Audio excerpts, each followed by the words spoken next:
రాష్ట్ర వ్యాప్తంగా ప్రభుత్వ వైఫల్యాలను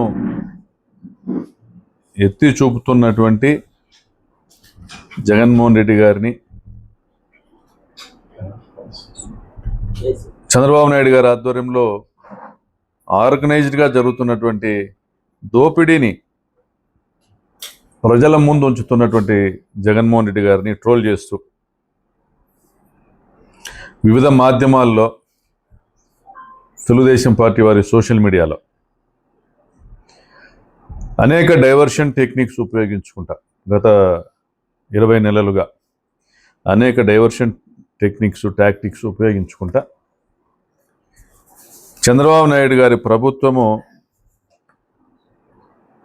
చాలా చీప్ పాలిటిక్స్కి పాల్పడుతూ ఉంది. ఒకవైపు రైతు కరువుతో అల్లాడిపోతూ ఉంటే, సాగునీరు అందక పంటలు ఎండిపోతూ ఉంటే కనీసం ఇస్తామని హామీ ఇచ్చినటువంటి రైతు భరోసా, సంవత్సరానికి 20,000 రూపాయలు ఇస్తామని చంద్రబాబు హామీ ఇచ్చినటువంటి రైతు భరోసా కూడా చెల్లించని పరిస్థితుల్లో, క్రాప్ ఇన్సూరెన్స్ అడ్రస్ లేకపోయినటువంటి పరిస్థితుల్లో, పంటల బీమా అనేది అడ్రస్ లేని పరిస్థితుల్లో, ఇన్పుట్ సబ్సిడీ గురించి ప్రభుత్వం పట్టినట్లుగా వ్యవహరిస్తూ ఉంటే, అసలు రైతే అన్నమో రామచంద్ర అనేటువంటి కరువు పరిస్థితి వచ్చినటువంటి ఈ పరిస్థితుల్లో రైతుల సమస్యలను పక్కన పెట్టి దోపిడీలో వారు మునిగిపోయి అమరావతి పేరుతో విచ్చలవిడిగా దోపిడీ చేస్తా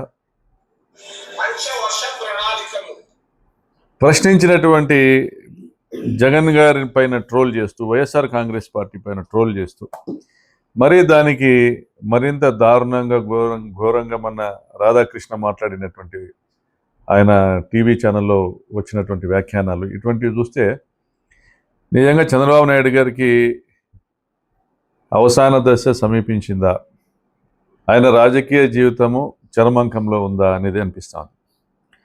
ఒకవైపు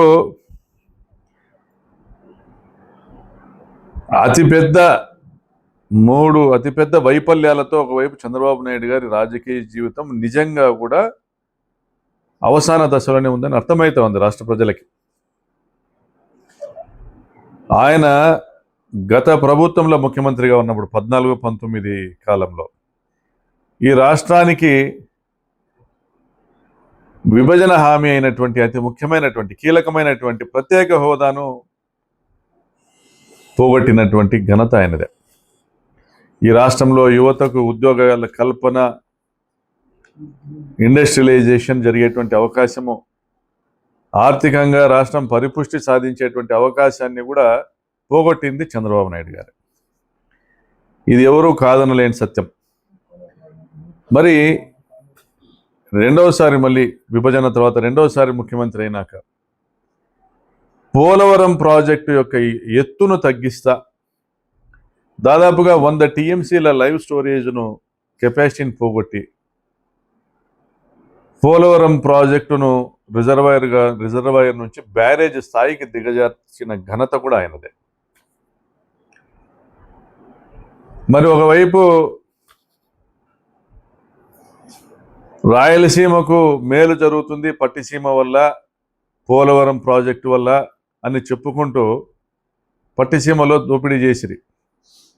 ఈరోజు వరద రోజుల్లో మాత్రమే, ఫ్లడ్ డేస్లో మాత్రమే, గోదావరిలో వరదలు వచ్చే రోజుల్లో కృష్ణాలో కూడా వరదలు ఉంటాయి. సో ఆ ఫ్లడ్ డేస్లో మాత్రమే ఒక 6 లక్షల ఎకరాలకు కృష్ణా డెల్టాకు నీరు ఇచ్చేటువంటి ప్రాజెక్టుగా మాత్రమే మీకు ఈరోజు పోలవరం ప్రాజెక్ట్ మిగిలిపోతా ఉంది. డెడ్ స్టోరేజ్ ఎలాగూ గోదావరి డెల్టాకు రెండో పంటకు నీళ్ళు ఇచ్చేదానికి పనికి వస్తుంది. మరి మీరు పేర్కొన్నట్లుగా రాయలసీమకు మీరు చేసినటువంటి న్యాయం ఏమైనా ఉందా అంటే మోసమే చేశారు, ద్రోహమే చేశారు. పోలవరం ప్రాజెక్టు నుండి కూడా మనకు ద్రోహమే జరిగింది. ఎందుకంటే పోలవరం ప్రాజెక్ట్ ఇంకా కట్టక పూర్వమే ఏదైతే ట్రిబ్యునల్ ఇచ్చినటువంటి అవకాశం ఏదైతే ఉందో, ఎగువ రాష్ట్రాలు దాదాపు 80 TMCల నీళ్లను వాడుకునేటువంటి ఒక అవకాశం ఏదైతే కలిగిందో వారికి, గోదావరి బేసిన్ నుంచి కృష్ణా బేసిన్కి నీటి ట్రాన్స్ఫర్ వల్ల వాళ్ళకి అవకాశం కలిగిందో దాన్ని ఉపయోగించి కర్ణాటక అప్పర్ భద్ర ప్రాజెక్టు కట్టుకోవడం పూర్తి చేసింది. దాదాపుగా మహారాష్ట్ర కూడా ఒక 15 టీఎంసీలు పోలవరం డైవర్షన్ వాటా కింద నీటిని ఉపయోగించుకోవడం జరిగింది. మరి 35 టీఎంసీల నీటిని ఇప్పటికే కర్ణాటక, మహారాష్ట్రలు వాళ్ళకు ఉన్నటువంటి కేటాయింపులకు అదనంగా పోలవరం డైవర్షన్ వల్ల ఉపయోగించుకుంటున్నారు. మనకి ఈ రోజుకు పోలవరం ప్రాజెక్టు పూర్తి, కర్ణాటక వాళ్ళు నీళ్లు వదులుతారా అని మాట్లాడారు. కర్ణాటక వాళ్ళు నీళ్లు తీసుకొచ్చేటువంటి ఆ కార్యక్రమానికి సహకరించినారు సంపూర్ణంగా. పేరూరు డ్యాంకు నీళ్ళు వచ్చినాయి, 3 సంవత్సరాల నీళ్ళు వచ్చినాయి. జగన్ గారి ఆశీస్సులతో ఆయన జీవో ఇచ్చారు. పేరూరు డ్యాంకు 1 టీఎంసీ వాటర్ అలొకేషన్ చేస్తూ జీవో ఇచ్చారు. నీళ్లు తీసుకొచ్చినాం. కాలువని అందులో పెన్నా నదిలో కాలువ నిర్మాణం చేస్తూ నీళ్లు తీసుకొచ్చినాం. మరి ఈరోజు కర్ణాటక వాళ్ళు అడ్డుకుంటారన్న పరిటాల సునీతే ఈరోజు పేరూరు డ్యాంకు నీళ్లు రాకుండా అడ్డుకుంటాంది.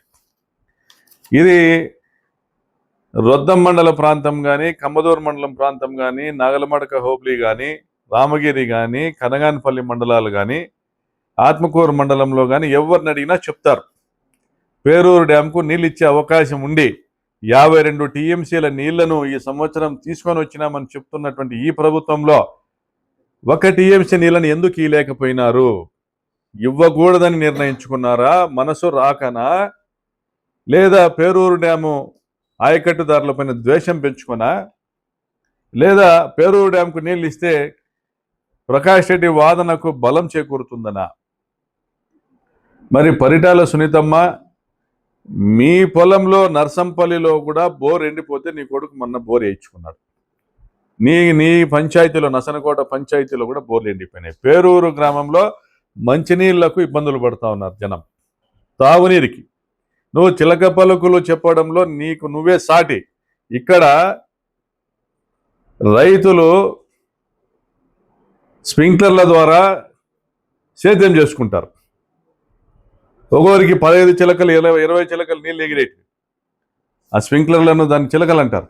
ఈరోజు ఆ 15 చిలకల నీళ్ళు ఎగిరేటువంటి పొలంలో 3 చిలకలు 4 చిలకలు ఎగురుతున్నాయి. తల్లి, నువ్వేం చెప్తున్నావు? చిలక పలుకులు. మీ ఆయన వర్ధంతికి ఈ కాలువ ఏదైతే నిర్మాణంలో ఉందో జీడిపల్లి నుంచి పేరూరు డ్యామ్ కాలువ, అది పూర్తి చేస్తాం, నీళ్ళు ఇస్తామని చెప్తాన్నావు. ఎవరికి చెప్తాన్నావు నువ్వు కథలు? ఇంతవరకు భూసేకరణకు కావాల్సిన 150 కోట్ల రూపాయలు నువ్వు ₹1 తీసుకొచ్చినావా? ₹1 నువ్వు తీసుకొచ్చినావా? పోనీ కాంట్రాక్టర్కి ఇవ్వాల్సినటువంటి బకాయిలు ₹1 నువ్వు తీసుకొచ్చినావా? ఆ శిలాపలకం వేసుకున్నావు, డబ్బా కొట్టుకుంటున్నావు. ఆ రోజు నుంచి నువ్వు ఓడిపోయినావు. నేను ఎమ్మెల్యేగా గెలిచిన 19లో నేనేమి ఈ కాలువ అనవసరమని ఆపలే. పనులు శరవేగంగా జరిపించినాం. నువ్వు ఏదైతే కాంట్రాక్టర్ని తీసుకొచ్చినావో మెగా కంపెనీని, వాళ్ళను కొనసాగించి శరవేగంగా పనులు చేయించి 60% పైన పనులు పూర్తి చేయించినాం. 60% పైన పనులు పూర్తి చేయించినాం. 52 కిలోమీటర్లకు గాను ఇంకా 12 కిలోమీటర్లు మాత్రమే మట్టి పని తవ్వకాలు పెండింగ్ ఉన్నాయి. అంటే దాదాపు 80% మట్టి పని పూర్తి చేయించినాం. 110 స్ట్రక్చర్లకు గాను దాదాపుగా 50 స్ట్రక్చర్ల నిర్మాణం పూర్తి చేయించినాం. పెన్నా నది మీద ఉన్నటువంటి అక్విడక్ట్ ఏదైతే నిర్మాణం ఉందో అందులో 90% పనులు పూర్తి చేయించినాం. నేను తోపుదుర్తి ప్రకాష్ రెడ్డి ఎమ్మెల్యేగా ఉండగా, జగన్మోహన్ రెడ్డి గారు ముఖ్యమంత్రిగా ఉండగా 170 కోట్ల రూపాయలు బిల్లులు చెల్లించినాం. పనులు శరవేగంగా జరుగుతూ ఉన్నాయి. ప్రకాష్ రెడ్డి ఎమ్మెల్యేగా ఉండగానే 2024 ఎన్నికల లోపే మళ్ళీ ఈ కాలువ ద్వారా కూడా నీళ్లు తీసుకొస్తాడనేసి భయపడి నువ్వు ఆ మెగా కంపెనీ వాళ్ళని బెదిరించినావు.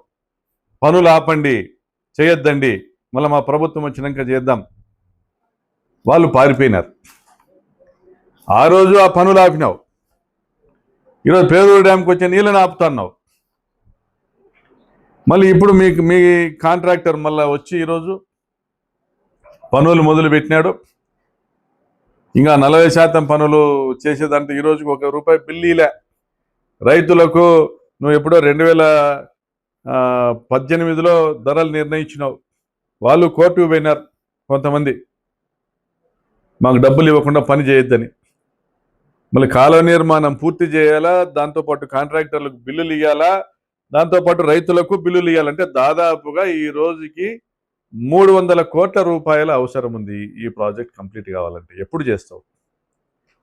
ఎన్ని సంవత్సరాలు పడుతుంది? ఇప్పుడు దాదాపు 2018 నుంచి 26 8 సంవత్సరాల్లో 170 కోట్లు 180 కోట్లు ఖర్చు పెట్టామంటే సంవత్సరానికి 20 నుంచి 22 23 కోట్లు ఖర్చు పెడితే ఇంకా నీకు 300 కోట్ల రూపాయలంటే ఇంకా 10 సంవత్సరాలు కావాలి. ఇంకా 10 సంవత్సరాలు కావాలా? ఎప్పుడు చేస్తావు? ఇది అయ్యేదానికి లేట్ అవుతుంది. అంతవరకు రైతులు ఎండిపోకూడదని తురకలాపట్నం నుంచి నీళ్లు విడుదల చేయాలనేసి ఒక డిమాండ్తో ముందుకు వచ్చినాం. నువ్వు చేయలే. 14-19లో మేము నీళ్ళు ఇచ్చినాం. ఇప్పటికైనా కళ్ళు తెరచమని కోరుతా ఉన్నాం. ఇప్పటికైనా కళ్ళు తెరుసు. అహంభావంతో మూసుకుపోయినటువంటి నీ కళ్ళను తెరిచి రైతుల కష్టాలు చూడు. ఎండిపోయినటువంటి రైతుల పొట్టలు చూడు. తడవని ప్రజల నాలుకలు చూడు. మంచినీళ్ళు లేవు. బోర్లకాయ డిబే బిందెల్లో పట్టుకొచ్చుకునేటువంటి పరిస్థితి. ఇటువంటి పరిస్థితుల్లోనైనా నేను ఈ ప్రభుత్వాన్ని డిమాండ్ చేస్తానా. ఇంకా ఇప్పుడు కూడా జీడిపల్లి రిజర్వాయర్లో ఇప్పుడు ఉన్నదంతా 0.57 టీఎంసీ ఉంది. గొల్లపల్లి రిజర్వాయర్లో దాదాపుగా 1.6 టీఎంసీ ఉంది. గొల్లపల్లి రిజర్వాయర్ నుంచి కిందికి నీళ్లు పోతా ఉన్నాయి మడక్షీర బ్రాంచ్ కాలువ గుండా. నేను కోరుతా ఉన్నా, ఎలినినోనో ఏదో విపత్తు రాబోతా ఉంది. వర్షాలు పడేటువంటి పరిస్థితి లేదు. ఈరోజు 822 అడుగుల నీటి మట్టం ఉంది శ్రీశైలం డ్యాంలో. అంటే ఇంకా దాదాపు 40 టీఎంసీల పైన నీళ్లు ఉన్నాయి. ఈ ప్రభుత్వాన్ని విజ్ఞప్తి చేస్తా ఉన్నా,